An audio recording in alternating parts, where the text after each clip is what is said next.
many people are living, many men and women, children are living because of what President Bush has done.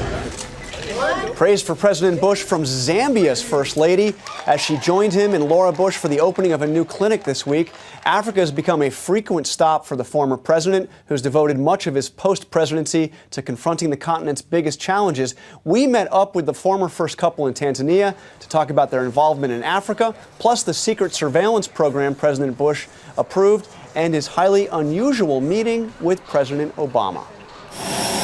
It was the rarest of road trips. There's no question that Africa's on the move. A meeting of the President's Club thousands of miles from home. Laura and I are thrilled to be back in Zambia. A commander-in-chief reunion in Africa. President Obama and former President Bush traveled separately across the continent this week, but they met in Tanzania at a memorial for victims of the 1998 embassy bombing. It was an extraordinary moment to watch two U.S. presidents, especially you two, together here in Africa. What did you talk about when the cameras weren't rolling? What a big pain the press is. No, you probably agreed entirely with that. We just chatted about his trip. He's at the end of the trip. I remember how tired I used to get, and I said, you got to be kind of worn out. And he said, well, he had a great trip, looking forward to getting back home. And I asked him about his little girls. Were they having a good time? He said, you bet. Because I remember bringing our daughters on some of these trips and how meaningful it was to be with them, but we didn't sit around and hash out policy. Do you talk to him not much at all? No, not really. He's busy. He's busy, and I'm retired. And then you had this extraordinary moment with First Lady Michelle Obama. Yeah, that was really great. You have an opportunity to speak to your passions. I always think it looks really great for our country, for our presidents and first ladies to be together, whatever their parties are. I think it's a really good example for the world. There's something that you and President Obama have in common, and that is that you are both, it seems to me, a lot more popular in Africa than you are back home. Well, I thought you were going to say because we married extraordinary women. Well, that's true, too. Great. What do you make of that? You're greeted like something of a rock star here. He had these massive crowds like you've seen. Yeah. I mean, what's behind that? We both represent a great country. People admire America, and Africans are thrilled with the idea that American taxpayers funded programs that save lives. One of those programs, the President's Emergency Plan for AIDS Relief, PEPFAR, which President Bush signed into law 10 years ago, is now celebrating a remarkable milestone. 1 million African babies born HIV-free thanks to programs preventing mother-to-child transmission. Another 7 million with HIV are getting the drugs they need to survive. I think this is one of his crowning achievements because of the commitment of the Bush administration and the American people. Millions of people's lives have been saved. President Obama said this is one of your crowning achievements. You agree with that? That's nice of him. I view it as an achievement of American generosity, and it has been an extraordinarily successful program, and I was honored to be a part of it. One reason we're in Africa is because we have found out and discovered that women are dying of cervical cancer. They've been saved from HIV through antiretroviral drugs, yet they're dying of cervical cancer. We think it's needless, and we're trying to do something about it. That mission brought President and Mrs. Bush this week to Livingston, Zambia, a small town near the iconic Victoria Falls, one of the 7 wonders of the world. Scraping the paint that got on the sink. Where with a small army of volunteers, they rolled up their sleeves to refurbish and reopen a clinic. So here's what we're going to screen in here. This room was really messy. And as you can see, we cleaned it up. As part of the Bush Institute's cancer prevention Pink Ribbon, Red Ribbon campaign, 3. women can now get screened here for cervical cancer. Paula Masanda came here with her niece on opening day after recently losing her mother-in-law to the disease. She was the first lady screened and was healthy, is healthy. When you meet them, you feel honored. And I'm happy today that I've done it, and I'm free.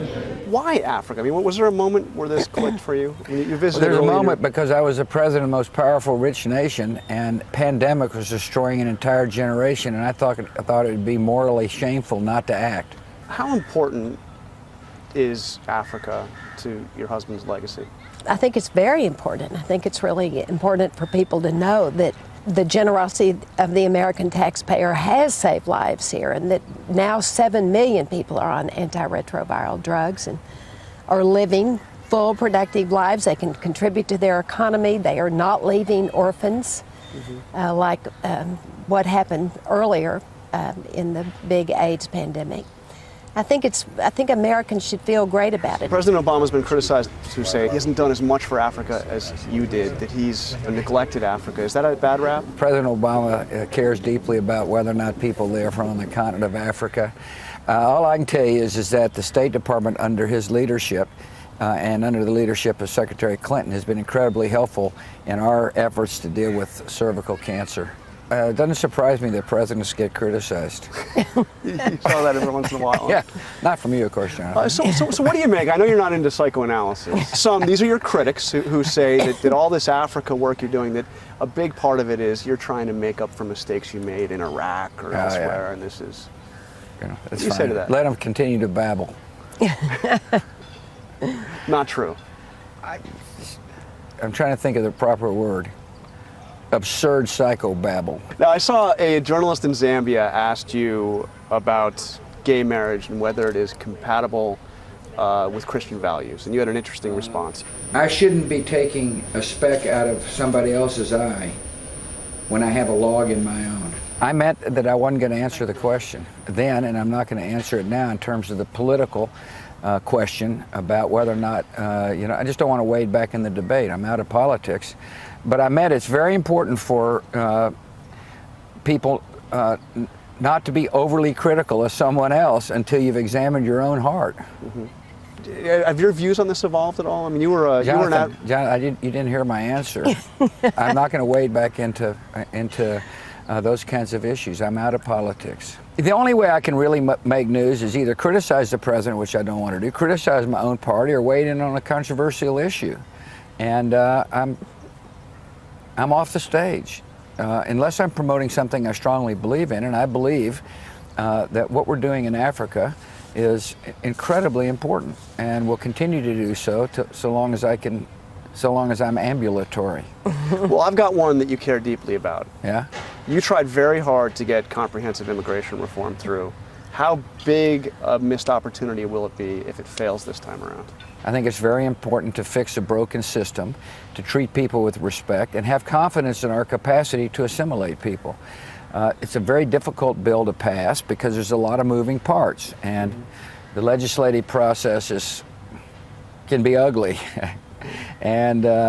But it looks like they're making some progress. Because that was one of your real frustrations, was not being able to pass that bill. Yeah, I mean, I understand sometimes you get legislation through that you want. I was also frustrated we didn't pass Social Security reform. I thought the plan I'd laid out on both was reasonable, but sometimes it takes time for some of these complex issues to evolve, and looks like immigration has a chance to pass. Is the party going to be really hurt if they let this die? Well, the reason to pass immigration reform is not to bolster a Republican Party. It's to fix a system that's broken. Good policy yields good politics, as far as I'm concerned. Your former spokesperson said, when you look at what President Obama's done on counterterrorism, this is basically the fourth Bush term. Are you surprised that President Obama's kept in place so many of your counterterrorism programs, including those he criticized as a candidate? I think the president got into the Oval Office and realized the dangers to the United States, and he's acted in a way that he thinks is necessary to protect the country. Protecting the country is the most important job of the presidency. A couple quick things before we go. How's your father doing? He's great. Thank you. To have him by my side during the opening of our library was the most meaningful aspect of the day. Grateful that President Obama and Presidents Clinton and Carter were there, but it was awesome to have President 41 there. Really awesome. What's his legacy? He is a decent, honorable man who served with great distinction. Legacy is ultimately decided with time. And so to ask a president, legacy is like, what are your dreams? Eventually history will sort it out. I have no desire, nor did he, to kind of try to battle in the court of public opinion to define something that may or may not be true over time. And lastly, I saw you dancing. I'm sure you saw this as well in Zambia. Yeah. Yes, I was in the back row laughing the entire time. Wait a minute. So what is it? We saw President Obama dance. I mean, Bill Clinton famously danced on an Africa trip here. What is it about this continent that makes presidents get up and dance? In this case, I was joyful, full of joy, to be with women who were singing songs of praise